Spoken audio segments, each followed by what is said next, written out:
Selamat malam saudara yang dikasihi Tuhan.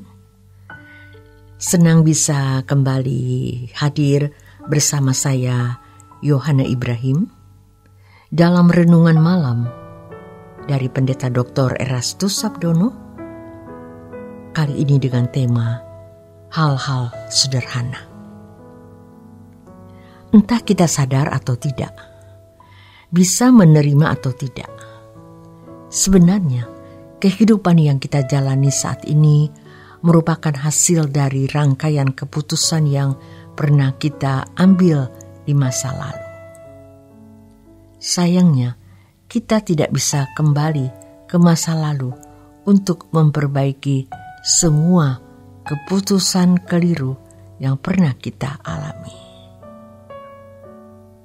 Dengan berlalunya waktu, penyesalan karena masa lalu merupakan hal yang tidak bisa kita hindari. Tetapi masih ada yang bisa kita lakukan di sini dan sekarang, yaitu kita harus bertindak hati-hati karena kita masih memiliki masa depan. Maka, pertimbangkan baik-baik bahwa keputusan yang kita ambil saat ini akan mempengaruhi kehidupan di mana masa depan kita, bahkan kekekalan. Untuk itu, setiap hal yang kita lakukan harus dipertanyakan atau dipersoalkan terlebih dahulu. Apakah itu menggiring kita semakin mengerti kehendak Tuhan atau tidak? Tentu ini hanya berlaku bagi orang yang benar-benar mau selamat. Kalau seseorang tidak memiliki niat yang bulat untuk terhindar dari api kekal, maka hal ini bukan sesuatu yang dianggap penting. Melalui hal-hal yang sederhana setiap hari, Tuhan membuka peluang kepada kita untuk melakukan kehendak Bapa. Hal-hal sederhana itu bisa berupa tantangan-tantangan ringan untuk dilakukan. Bila seseorang membiasakan diri melakukan kehendak Bapa dari hal-hal sederhana, ia akan dapat melakukan kehendak Bapa untuk hal-hal yang besar. Adalah tidak mungkin seseorang bisa melakukan kehendak Tuhan dalam hal-hal yang melibatkan pikiran, perasaan, tenaga, dan hal lain secara besar kalau tidak memulai dari hal-hal yang sederhana dalam kehidupan ini. Dalam kehidupan ini, ada hal-hal sederhana yang Tuhan izinkan terjadi guna mengubah kita. Tetapi juga ada hal-hal yang besar yang menguras tenaga, perasaan, dan sebagainya. Dalam kehidupan ini yang terpaksa harus diizinkan Tuhan untuk mengubah kita. Tanpa hal yang besar tersebut, sulit seseorang berubah. Hal-hal sederhana terjadi tanpa menguras tenaga, perasaan, dan lain sebagainya. Tetapi bisa berdaya guna mengubah seseorang kalau orang itu dengan sendirinya mau berubah. Tetapi kalau melalui hal sederhana seseorang tidak mau berubah, maka Tuhan harus menggunakan hal yang tidak sederhana untuk mengubah seseorang. Kalau dengan pukulan kecil seseorang meremehkan Tuhan, maka Tuhan bisa memberi pukulan yang lebih keras. Kesalahan orang yang banyak adalah mereka berpikir bahwa hal-hal sederhana yang dianggap kecil tidak memiliki arti dalam kehidupannya. Itulah sebabnya ia membiarkan dirinya dikalahkan dalam hal-hal yang sederhana.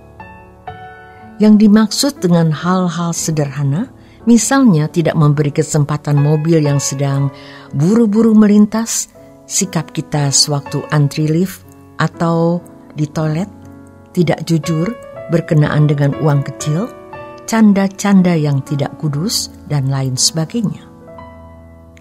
Dalam sekolah kehidupan, hal-hal tersebut merupakan mata pelajaran yang harus diperhatikan dengan serius. Hal-hal tersebut tidak boleh dianggap sebagai suatu yang sepele, atau remeh. Harus diingat bahwa perkara-perkara besar dimulai dari hal-hal kecil atau sederhana. Surga atau neraka seseorang dimulai dari hal-hal sederhana yang terjadi setiap hari. Sebab nasib kekal seseorang merupakan akumulasi atau penumpukan atau pengumpulan dari semua tindakan hidup seseorang. Dalam hal ini, kita mengerti mengapa Tuhan Yesus berkata, "Kumpulkan harta di surga." Matius 6 ayat 19-20. Di sini, seseorang tidak bisa ke surga mendadak atau neraka mendadak. Perasaan ke surga adalah perjalanan panjang sepanjang hidup seseorang di bumi ini. Dengan demikian, tidak ada waktu di mana seseorang berhenti berjalan menuju kerajaannya. Setiap waktu adalah kesempatan yang berharga untuk mengumpulkan harta di surga, yaitu bertumbuh dalam kesempurnaan. Oleh sebab itu, kehidupan kita hari ini harus dirancang dengan serius. Firman Tuhan menasehati kita agar kita memperhatikan dengan seksama bagaimana kita hidup atau berkebiasaan. Efesus 5 ayat yang ke-15. Kata hidup dalam teks aslinya adalah peripateo, yang bisa berarti hidup dalam arti keseluruhan. Hidup bukan hanya menyangkut hal-hal besar, tetapi juga hal-hal kecil dan sederhana. Ini menyangkut cara hidup atau kebiasaan kita setiap hari. Biasa meremehkan hal-hal sederhana, membangun kebodohan sehingga seseorang tidak mungkin bisa menjadi bijaksana.